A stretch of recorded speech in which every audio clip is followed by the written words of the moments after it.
like those calling themselves Muslims, could recant their place in white man's society if still other groups and individuals, Black Panthers, the Black Hand, openly advocated taking up arms against that society, what remnants obtained of any agreement, or finally of society itself?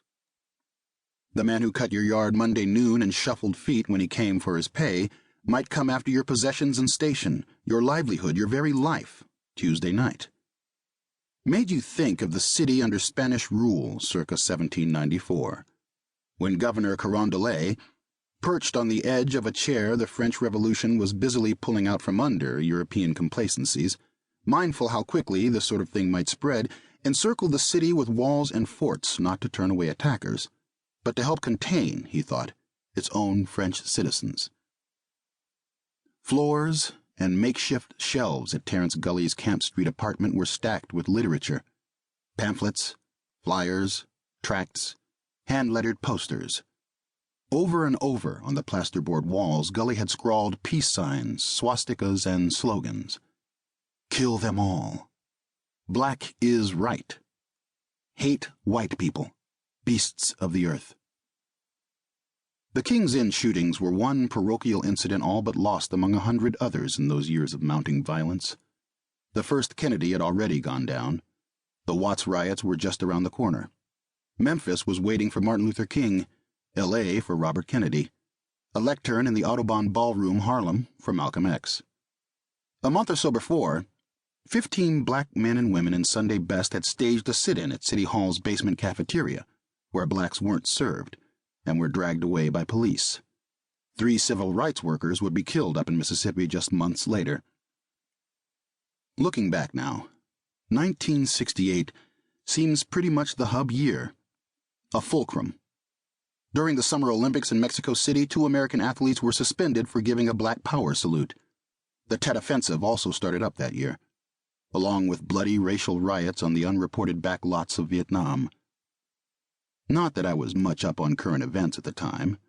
I had my hands full just getting to know my new home, how to get around in New Orleans, how to slide through the days here, how to clip off enough to survive, how to get by. When you're young, history is not worth much. When you get older, whether you consider it baggage or burden, history is a large part of what you have. So a lot of this I learned or relearned later on. Mostly what you lose with time, in memory, is the specificity of things, their exact sequence. It all runs together, becomes a watery soup. Portmanteau days, imploded years. Like a bad actor, memory always goes for effect, abjuring motivation, consistency, good sense. So I couldn't have told you then, even with a knife at my throat, were you, for instance, some singular historical mugger intent upon relieving passers-by of their lives' spare change, what year Vietnam got underway, when either Kennedy went down, what the Watts riots were really about. Now I know. But even then there were things you couldn't help knowing. You turn on the radio while shaving and between songs hear about men whose faces had been torn off. Drop by Alton's barber shop. He'd snap the cloth around in front of you, and just for a minute, as both your eyes went to his big black and white set on a shelf above the cash register, the weight of the world would settle on you. The sky would fall. You'd feel your feet sink a little deeper into the ground. And in New Orleans those days you couldn't get away from talk of the sniper. Wherever you went, whoever was talking, that was the subject. Like weather, it was everywhere. Then someone stopped talking about it and started doing something.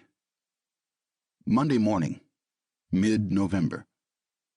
A young man walking along Poydras on his way between the parking space he rented by the month and his job at Whitney National fell as he started across Baronne and lay dying against the curb.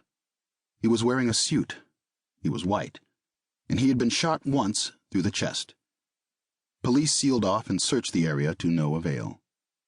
Wednesday, again downtown, on Carondelet, a block from Canal, another fell, an off-duty bus driver. Bystanders this time reported hearing shots spaced perhaps 6 seconds apart.